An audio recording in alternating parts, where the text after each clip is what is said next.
What do you think about the most recent Supreme Court ruling?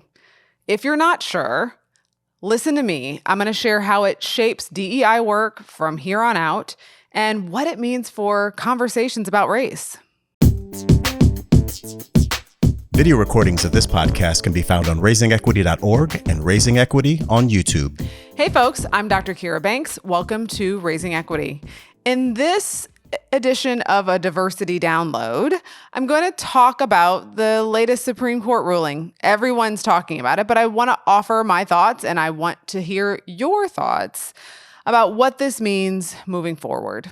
And one of the things I want to really start with is that this ruling really is going to shape and change and force diversity, equity, inclusion initiatives to shift. At colleges, yes, but I'm already getting calls from corporations, organizations saying, how does this impact us? That we assume that this will trickle down in some way. So we also need to think about how we talk about, how we shape our initiatives. So the first thing I'll say is, yes, this ruling is going to force organizations, institutions to get more nuanced about their DEI work, right? Because what it says is that you can't use race as a specific factor in terms of admissions, right? But, yes, someone could talk about race in their essay.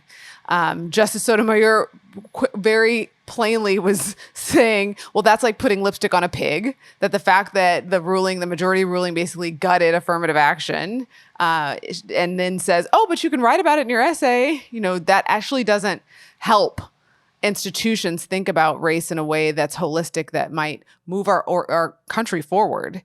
And the second piece that's important here is this ruling really pushes you, me, us to get clear and on the same page about where we're starting this conversation, right? Because you'll look at the majority opinion and you'll look at some of the think pieces related to the majority opinion and people will say, oh, this is a great day in America because merit is winning out, right?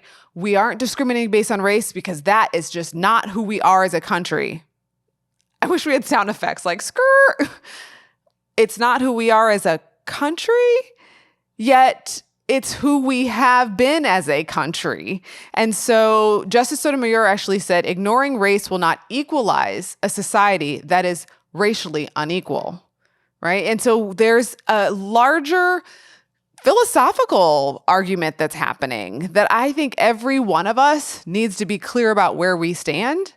Right? Do we talk about race and taking race into account as something that is discriminating on the basis of race? Or do we talk about it as something that means we're being honest and very clear about how we have shaped opportunities on the basis of race in our country, and we realize that we need to take it into account so that we can be a country that is more equitable in terms of access and outcomes? So this conversation has been ongoing. One of the Supreme Court justices in the 78 Bakke decision, Blackmun, talked about we can't not take account of race until we take account of race. So he's basically saying the same thing that Sotomayor is saying, but 40 years ago? He's arguing that we have been a country that has taken race into account in who we enslaved, who we gave access to property and the right to vote and so many things, who was allowed to accumulate wealth, right? And so if we say, now we would never discriminate against someone because of race, that's not American. That's false. It's just not true. And so you have to decide, where are we starting the story?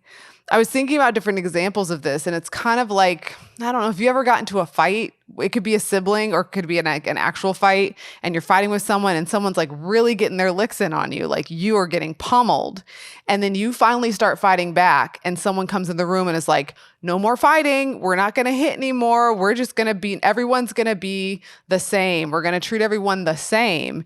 And you're like, I'm literally over here injured.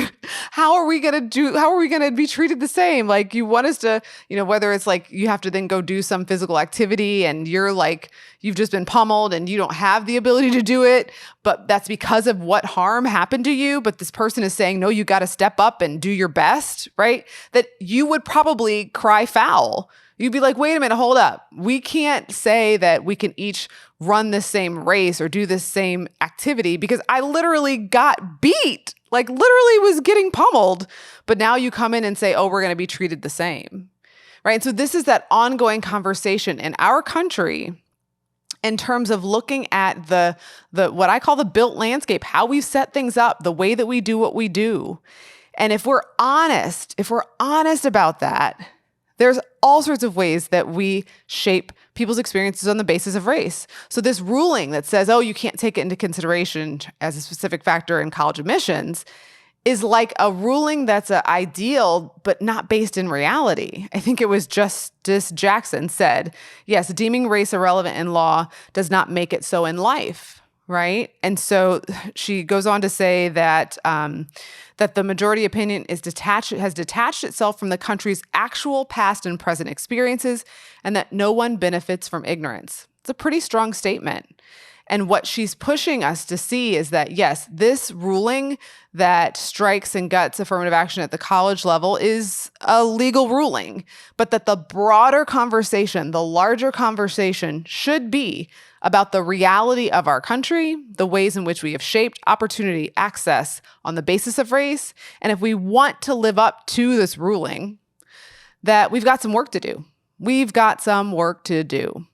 And so I want to be clear that, yes, this is going to push organizations to be more nuanced about how they understand how race impacts folks' experiences. And in some ways, that needs to happen, regardless of this ruling, that too often people are reductionistic and they say, oh, check the box, we have someone who's Black or Latinx or whatever group is underrepresented in their organization, and they stop there.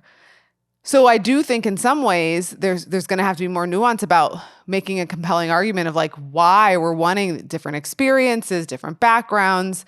But the unfortunate thing is that it's going to have a chilling effect for how people think about race and use it in their understanding, because people are going to be scared. Oh gosh, I don't want to get sued, right? So I do think it will have a chilling effect. But I do think it's also important for an organization to decide, are they coming from the perspective of like, oh, we should not see race, we should minimize race because we don't want to discriminate on the basis of race, and that's not what we want to do as a country? Or are you going to understand the broader arc of the reality of our country and the fact that we have taken account of race in all sorts of ways? And so to say that we're not going to anymore is false, because so this ruling gutted the use of race in college admissions, but it didn't gut the use of legacy admissions. And if we understand how race operates in this country, and we understand who had access to the wealth to go to university and who had access to go in terms of race, right? So predominantly white folks, historically men. So they've had centuries basically to be able to go to the Harvards, the Ivies of our country. And we still know that anywhere from 25 to 35% of those admitted to Ivies are admitted on a legacy basis. Now, there's some universities that have taken out legacy admission, but most of them still have it. So if we're saying that, oh, well, we're not going to take account of race, but the legacy admissions is almost a quarter or more of the class, and that is disproportionately going to be folks of a particular race, in this case, white folks, we've got to wrestle with that. And we have to acknowledge that we're not telling the full story. And so I actually would encourage folks to not get too caught up. I know we have to get somewhat caught up, too caught up in the nitty-gritty of this ruling, because the need for affirmative action still exists in our country. And so affirmative action has always been an idea. The executive order that was put out was an idea that we needed to take affirmative action, given the fact that as a country, we were in movement time of the 60s, and we were super clear that we had shaped opportunities negatively on the basis of race, and we needed to do something. We needed to take affirmative steps. And yet we still haven't figured out what those steps are. And so in some ways, today's ruling is simply an ongoing part of that conversation. But the other point I want to make is that in many ways, this backlash that we're seeing, right? So this gutting of affirmative action, the repeal of Roe v. Wade, like these major kind of setbacks are a part of our larger arc as a country of where we will make progress and then we'll see backlash. We move forward and then we retreat. And it's a back and forth. And so I want to just name that, not to minimize it, not to be complacent in it, but to remind myself that the work is to push for progress and to push for growth and understanding and nuance and expansion of opportunities and access as much as we can at any time that we can. And that I know that with that will come backlash. And so I don't say that to say, and so it is. I say that for folks who are in this work to realize that the work continues. The work continues. It's been ongoing while we have these movement times where we call out the times of like certain years of the 60s or whatever.